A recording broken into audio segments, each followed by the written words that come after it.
Hello students, welcome to this session. In this session, we are starting first chapter of class 10th, that is named as real numbers. Chapter का जो नाम दिया गया बेटा, that is real numbers. But if actually you will go in the NCERT book, तो आपको उसमें real number जैसी कोई चीज़ दिखेगी नहीं. मीन्स रियल नंबर्स के बारे में कोई बेसिक चीज़ों से बताई नहीं गई है कि नंबर सिस्टम क्या होता है, रियल नंबर्स क्या होते हैं, what are the real numbers and all, what are different types of numbers.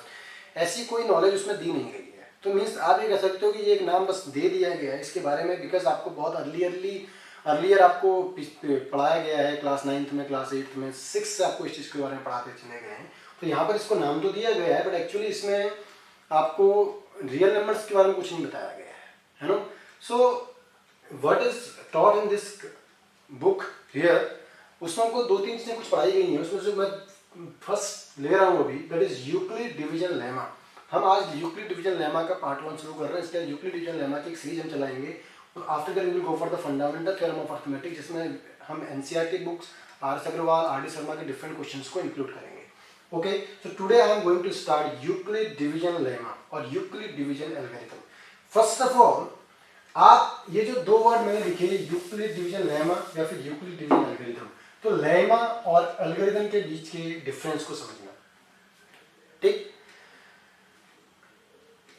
आप जब बुक में देखोगे different books, you will see lemma as well as algorithm. So we feel, हमें ऐसा एक फील आता है कि नहीं, both the things are same, but actually these 2 things are not same. इनमें बहुत स्लाइड सा डिफरेंस होता है. क्या डिफरेंस होता है, इस बात को समझो.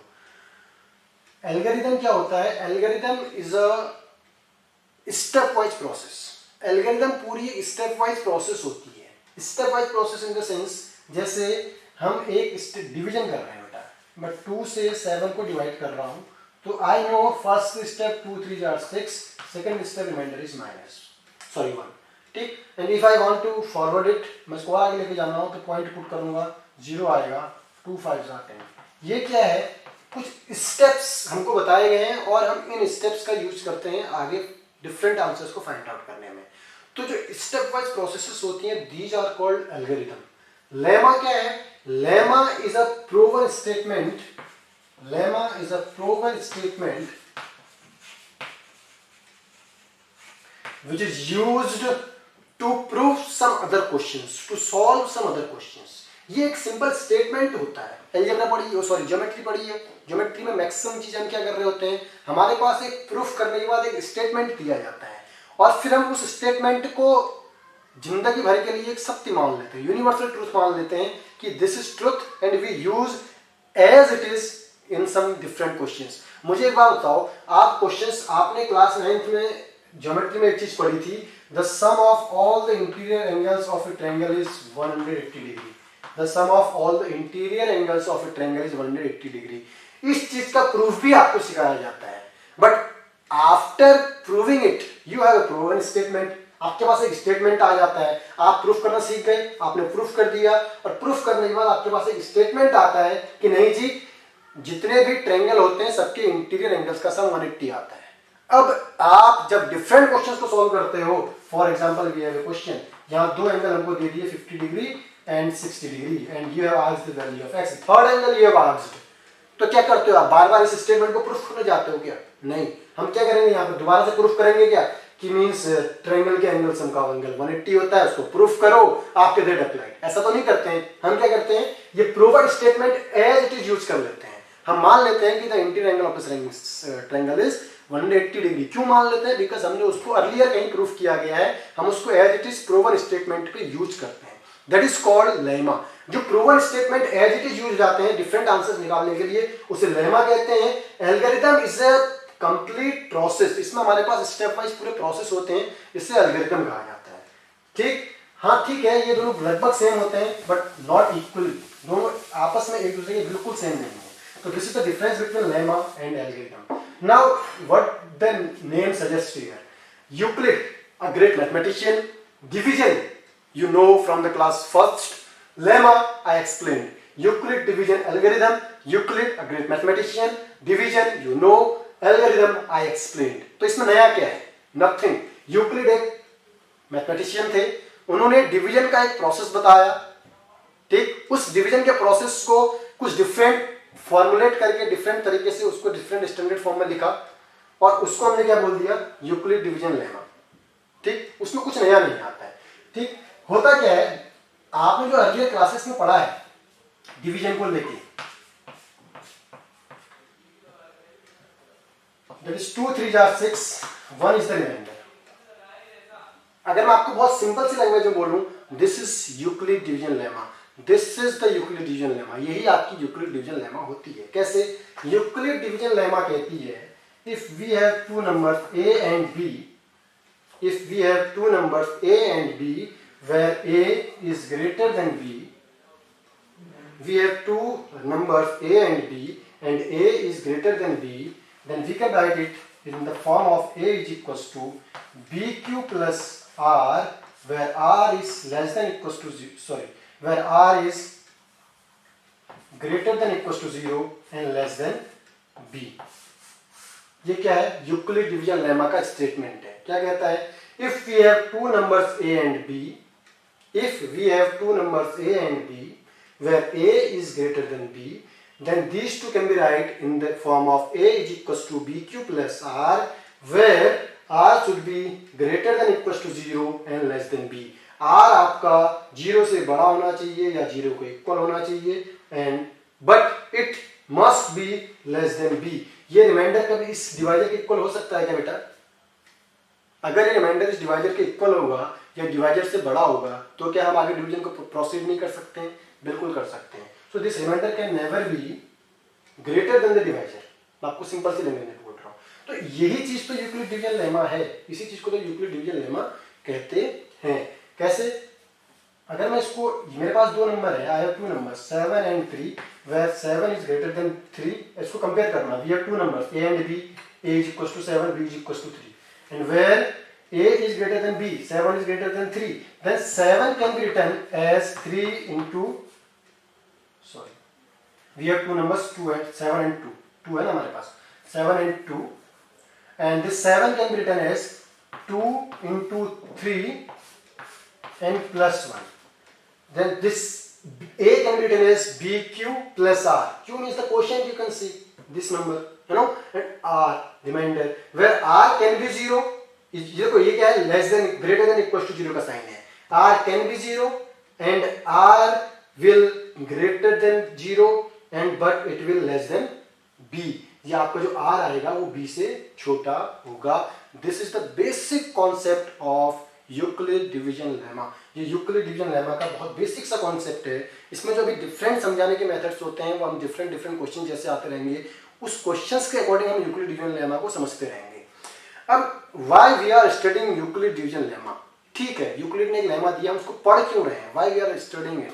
Because in your syllabus it is used as to find out the HCF of the different numbers. इसको हमने यहाँ पर बेसिकली आपके सिलेबस में जिसको यूज किया है, डिफरेंट नंबर्स का यूज करने, डिफरेंट नंबर्स का एचसीएफ फाइंड आउट करने के लिए यूज किया है। तो आज के लेक्चर में मैं आपको एचसीएफ से रिलेटेड क्वेश्चन कुछ दिखा रहा हूँ। देखो बेटा, आप जब यूक्लिड डिवीजन लेमा को एनसीईआरटी में देखने जाओगे उसमें मतलब कुछ डिफरेंट टाइप क्वेश्चंस भी है, 2q+1, 2q+r and this way, different many question. तो उन क्वेश्चंस को हम अलग से करेंगे। पहले मैं एचसीएफ वाली पूरी सीरीज चलाऊंगा, उसके बाद हम उन क्वेश्चंस को लेंगे।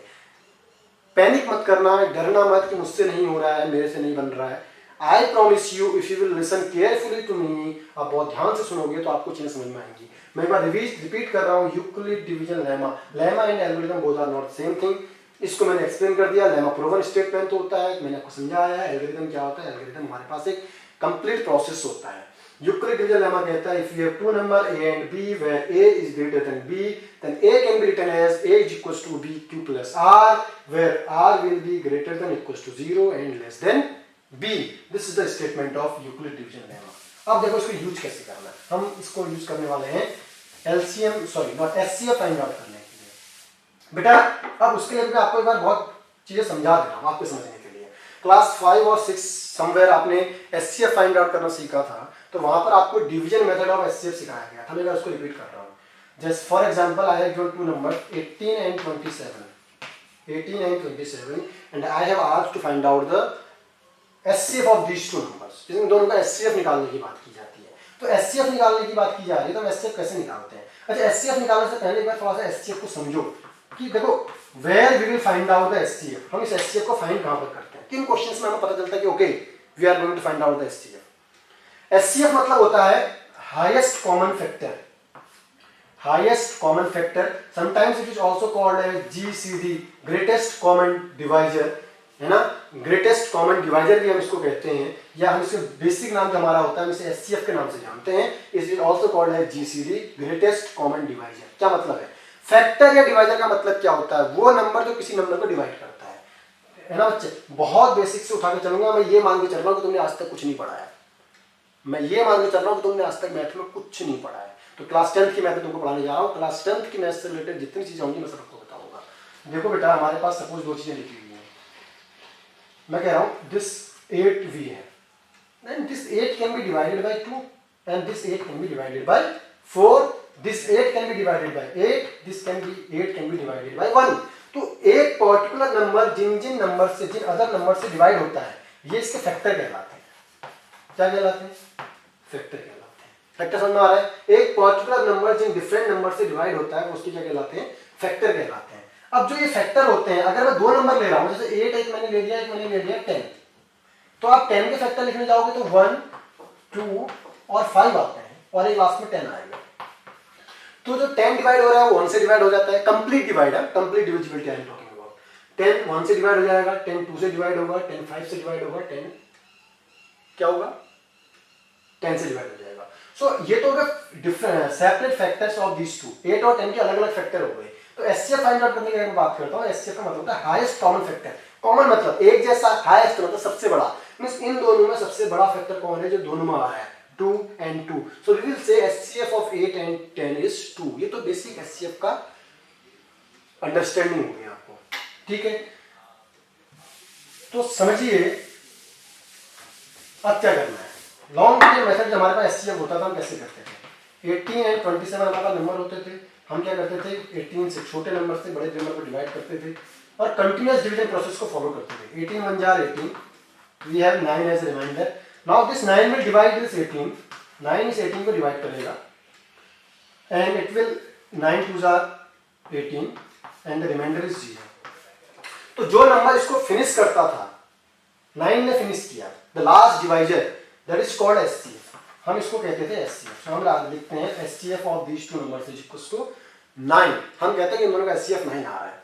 अब अगर मैं इसको यूक्लिड डिवीजन के प्रोसेस से लिखना चाहूं, इसी बात को देखो, ये इसको आपने यूक्लिड डिवीजन के आंसर में कहीं मेंशन नहीं करना है। इसको अगर आपने मेंशन किया, आप अपने रफ नोट को मेंशन कर सकते हो अपनी आपके अपनी सुटेबिलिटी के लिए, बट अगर आप इसे आंसर में मेंशन कर देंगे, आंसर चेक करने वाला आपका आंसर काट देगा। मैं मानता हूं कि आप आंसर सही फाइंड आउट कर रहे हो, बट यूक्लिड डिवीजन लेमा इसको नहीं फॉलो करने के लिए कहती है। यूक्लिड डिवीजन लेमा क्या फॉलो करने के लिए कहती है? a is equals to bq plus r, where r is greater than equals to 0 and less than b। Euclid division lemma कहती है इसको फॉलो करो, इसको फॉलो करो नहीं कहती है। ये आप रफ में कर सकते हो साइड में अपने आराम के लिए, बट आंसर में नहीं लिखोगे। तो क्या करना है? a is equals to bq plus r, where a is greater than b and r is less than equals to 0, greater than equals to 0 and less than b। तो मुझे बताओ a और b दो नंबर है हमारे पास, 18 and 27। 18 and 27, तो बड़ा कौन है? 27। तो हम a मानेंगे 27 को, b मानेंगे 18 को। तो मुझे बताओ, जब मैं a मींस 27 को 18 से डिविजिबिलिटी के फॉर्म में a bq प्लस r की फॉर्म में लिखना चाहूंगा, तो ये क्या बन रहा है? 18 into 1 plus 9, रिमाइंडर क्या बच रहा है? 9। तो बन रहा है 18 into 1 plus 9। ये क्या हुआ? फर्स्ट स्टेप हुआ। क्या इस स्टेप में हमारे पास रिमाइंडर 0 आया? नहीं आया, हमारे पास रिमाइंडर 0 नहीं आया। And if I have not get the reminder 0, तो मैं बोलूंगा कि एचसीएफ ये तो नहीं है, ठीक? तो हम क्या करते हैं? सेकंड स्टेप फॉलो करते हैं। अगेन अब हमारे पास कौन से नंबर है? a and b। हमारे पास a should be greater than b, तो हमारे पास दो नंबर है 18 और 9। देखो इस कंडीशन को मैं सॉल्व कर चुका हूं। नाउ वी हैव 18 एंड 9, बड़ा कौन है? 18। तो हम 18 को फॉर्मेट पे लिखेंगे, तो मैंने रफ में अलग से करके दिखाया आपको। इसको हम लिख सकते हैं 9 into 2 and plus 0, 9 into 2 plus 0, because remainder is 0। now here we get the remainder is equals to 0। हमको रिमाइंडर क्या मिल गया? 0 मिल गया। and we can say the HCF is equals to 9। मेरी बात समझ रहे? देखो चीज वही है, लिखने का तरीका बदल जाता है। बात वही है, लिखने का तरीका बदल जाता है यूक्लिड डिवीजन लेमा में। आप इस तरह से आंसर मेंशन करके आएंगे, कॉपी चेकिंग वाला आपका आंसर काट लेगा, इस बात का ध्यान देना। ठीक, मैं कुछ और ऐसे बेसिक से नंबर्स लेके इसको करके दिखा रहा हूँ। सेकंड लेक्चर में मैं इसके क्वेश्चन सुनूंगा आपके लिए, ठीक है। फॉर एग्जाम्पल और कुछ नंबर ले लेते हैं। 27, 39 हमें बोला गया find out the HCF of this two, ठीक। And if we are going to find out the HCF of this two by Euclid division lemma, using Euclid division lemma और एल्गोरिथम, तो हम कैसे करेंगे? यूक्लिड डिवीजन एल्गोरिथम कहता है ए and b are two numbers where a is greater than b, then a is equals to bq plus r where r should be greater than equals to 0 and less than b। r आपका 0 से बड़ा होना चाहिए, 0 के equal होना चाहिए या b से छोटा होना चाहिए। so what we will do, 27 है हमारे पास एक नंबर, 39 है दूसरा नंबर, बड़ा कौन है? 39, that means a is equals to 39 and b is equals to 27। now we are going to use Euclid division algorithm। Euclid division algorithm के लिए अगर मैं आपको फिर वही बात बता रहा हूँ, आप अगर नहीं समझ पा रहे एकदम से शुरुआत के दिन में, आप रफ मलक से कर सकते हैं। मैंने लॉन्ग डिवीजन प्रोसेस जो एचसीएफ निकालने का था, हमने क्या किया? 27 1 जा 27 and here we get the reminder 9 minus 8 कितना हो बेटा? सॉरी 9 माइनस 7 2 एंड 12 हमारे पास रिमाइंडर आ गया, ठीक। अब हम क्या करेंगे? इस 12 से 27 को डिवाइड करेंगे, 12 2 जा 24, we get the reminder 3, then we will divide this 12 by this 3 and 3 4 जा 12, the last divisor is 3, so HCF is 3। HCF कितना आया? 3। now we are writing it in the form of Euclid division lemma। अब मैं इसको Euclid division lemma के format पे लिखने की कोशिश कर रहा हूँ। यूक्लिड डिवीजन लेमा का फॉर्मेट होता है a is equals to bq plus r। a कितना लिया बेटा हमने? 39, 39 is equals to 27 plus into 1 plus 12। ये पहला स्टेप बन गया हमारा। Here r is not equals to 0 and b is equals to 27।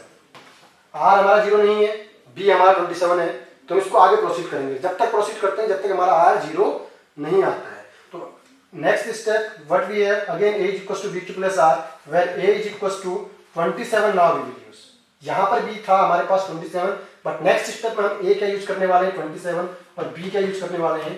12। इसको आप सीरियस कर सकते हो, इसके लिए आप कंफ्यूजन करते हो, बस समझो ये b इक्वल 27 मैंने क्यों लिखा था कि लास्ट स्टेप में था हमारे पास। Now this 27 is used as a in this step, तो a is equal to 27, b is equal to 12, ठीक।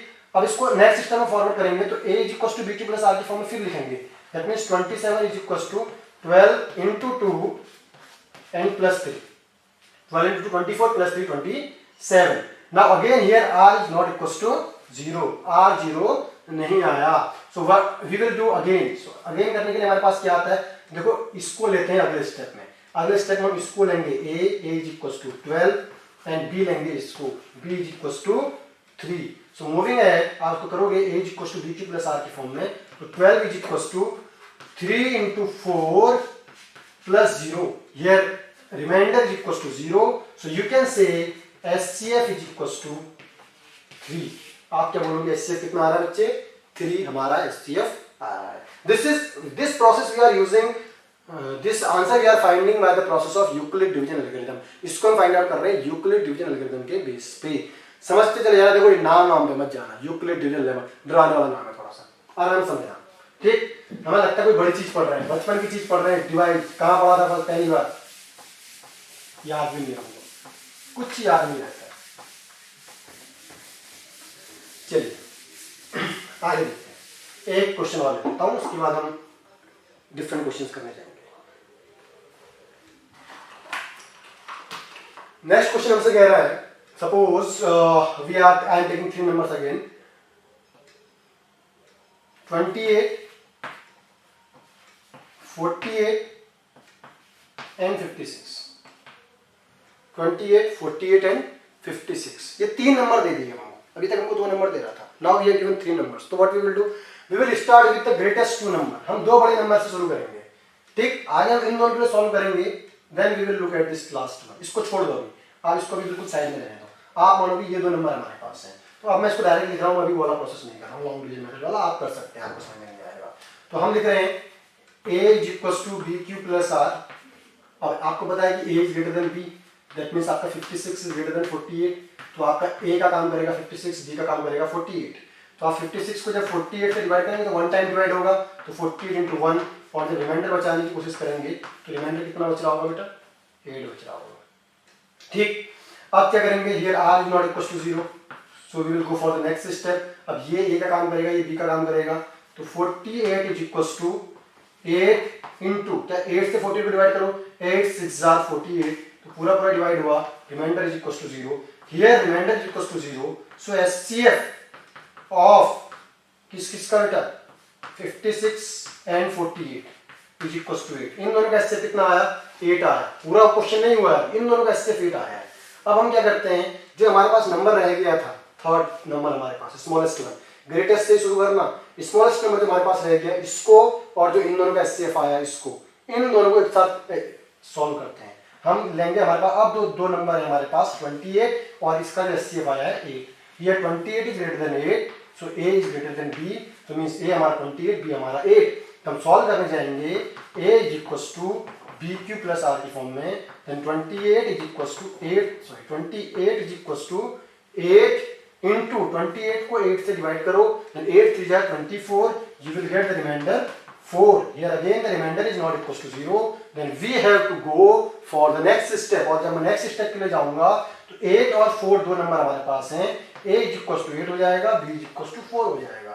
तो and you can right 8 is equal to 4 से 8 को डिवाइड करो, 4 2 जार 8 plus reminder 0, so you will get the remainder 0 here, and you can say HCF, the last HCF required HCF is, जिसने divide किया that is the HCF 2, जो required हमारा HCF है वो 2 है। ये आपके पास यूक्लिड डिवीजन लेमा का बहुत बेसिक था।